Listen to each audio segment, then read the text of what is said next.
I call them cyber. Right now, I have cyber sisters. I don't have girlfriends. I call them cyber sisters. Right now, I have cyber sisters. Museum of ice cream. You know, people work these. What are these? They're like feathers on an island.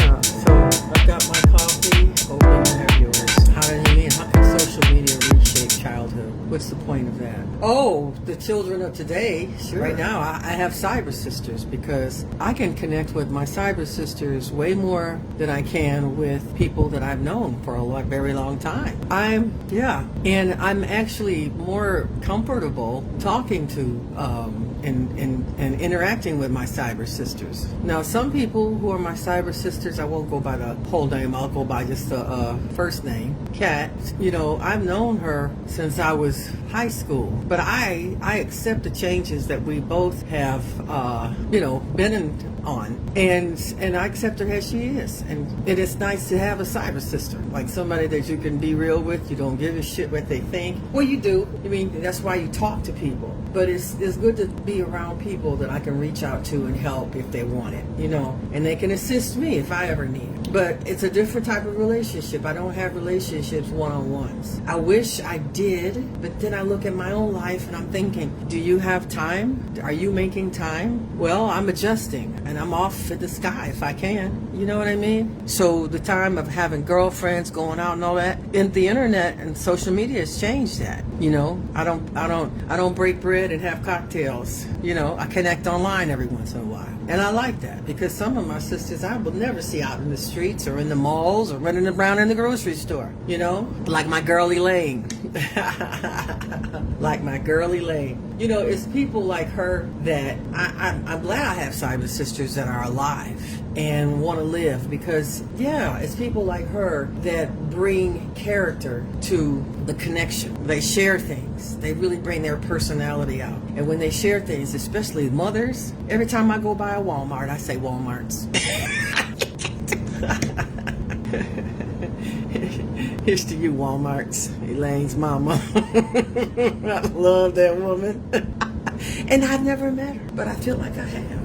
I like that. Like there's Sequita Stewart, her son. You're up on his career because you've been following him since he was in the 6th grade. Now the kid is going to Michigan. I mean, damn. And she got to be Sequita has got to be the best looking woman on the internet, hands down. She reminds me of Hester's wife. No, she does. She knows it. She knows it. She knows it. No, she knows it. She knows it. Mm-hmm. But I like figuring it out. I like playing with filters. I like seeing what. I'm just not really getting off into it and exploring it. I do like the idea of cyber sisters because. Right. That's really like it. That's really it. I don't have anybody else in my life like that, like closely. Plus I'm into living, like really living now. I babysat for I don't know how many years, football, and I hate that word babysat. I don't even want to use that word on myself. God, please take it off my tongue. I don't want no damn babysat because it wasn't babysitting. I hate that term. I don't know. But I'm just saying, I can do those things. Right, you're right. I can do those things effortlessly. I can manage people effortlessly. But I want to pick and choose. I want to manage myself now. That's all. I just want time with myself now because I'm giving my time to everybody. You know how many years in that airplane, up and down the highways, in and out of stadiums I never cared to be in. Bet on me. That's right. It's time. And the thing is, God willing, every time you give up on an idea, it goes away. It's not going to happen. How is anything supposed to happen if you get just born into it? They're on cameras, their mama's putting them on cameras. They're taking whole families and making it a series out of them. I mean, well, who knows? But it'd be interesting to see. I like this one. I can see that.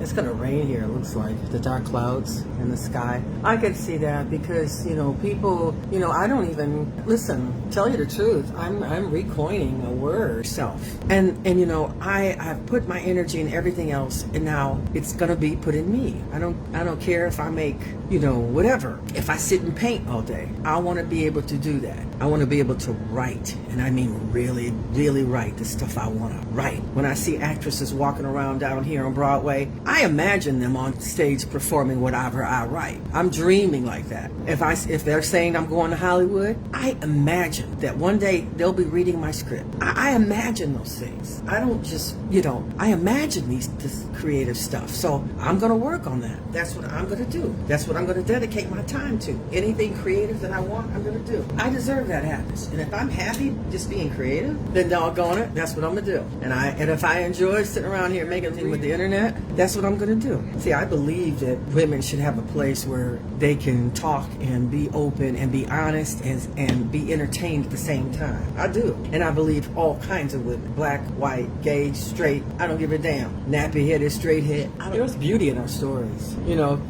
Kara Young, that actress, there's beauty in her story. There's something that we don't know about her, woman to woman, that she has to share with us. Absolutely. And it's not something you can share with a magazine. It's something you share with a sister, like, how do you thrive? Like, where does your spirit go when it's low? And when was it low? And tell me how you got out of that situation. How did you get yourself out of the deepest, darkest hole you've ever been in? And what did that feel like? How did you separate yourself from that darkness and decide to thrive and rise? I want to know those questions because I had to figure that stuff out myself, right? You climbed the mountain, I climbed the mountain. Let's share stories. And it doesn't matter where you are, how much money you have in the bank. We all know you can make money, lose money. How much money you have doesn't really matter. Like, where do you fly? And I fly right here in this cup, because when this coffee is done, I'm done. But we have to stay here. We have to figure some things out. Where does your creativity lie? Because, joy only comes from when you are creative. And that joy comes from being present, because there's no other place to be. Your head isn't in the past. It's not dwelling in the future, so there's no anxiety. It's right here. Locked in creativity. Wouldn't you like to be there all day? Ooh, I would. Ooh, look at that. I like that. Ooh, that's like if I was doing a crime story. They have some of these neon frames. I'm looking at my life through a circle, so that it's more like a peekaboo. Yeah, I had the other cupcake this morning, but this one is one I'm not going to eat because I can't imagine any more sugar. I know you wish you had that other cupcake, but you can't have it. Nah, we can't do that. Kendall's got to get her fat off because she's been juicy for a minute. So being juicy is no fun. I mean, it's a carefree way of living, but that's just too carefree. So when people look at me, they go, "Damn, what you been doing? Relaxing?" Yeah, relaxing, procrastinating, meditating. Okay, I ain't been doing enough yoga. So it's time for that. Because I can't eat another cupcake. I wish I could.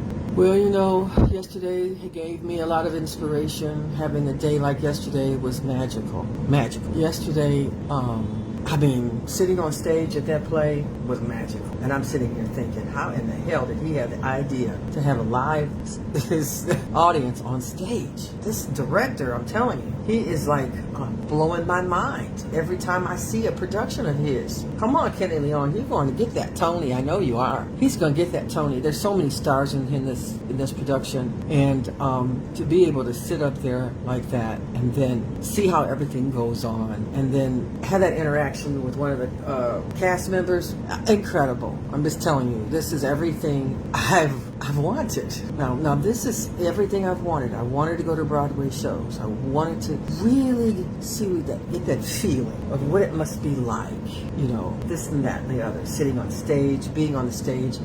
I loved being on stage, like I said, looking at the marker points, all the blocking points. Yeah. So, I don't know. I'll tell you, so you move in awkward places, which doesn't bring any warmth to the words or the position or what the audience sees. Does that make sense? So blocking actually is a very creative place for a director, because you can make a lot of things happen. You can create intimacy and you can create hysteria. You have to watch the movements of the actors. And on our town, the blocking was great. And even while they were all blocked out, they were still doing things things with their hands, movements. You know, usually actors, you see them in high school, they just look and wait on each other to do things. You know what I mean? They stand in one spot. And you still see that in college. That's why when you see an actor lean in a little bit, you say, oh, okay, they're acting. They're acting. When they lean in or they reach out and they do something instinctually that's real, that they are the character, then you go, oh, okay, there we go. Somebody's here. Let's do this. The same way with people. People are alert and people are not alert. The people who are compassionate with others, you hear that and you hear that. The people that aren't, you hear that as well. And those are people you want to kind of steer away from. You know, let your energy create space for this one here that has more compassion. Our acceptance is everything, and passing judgment is going to eat up more energy as well. So accept people as they are for the first time.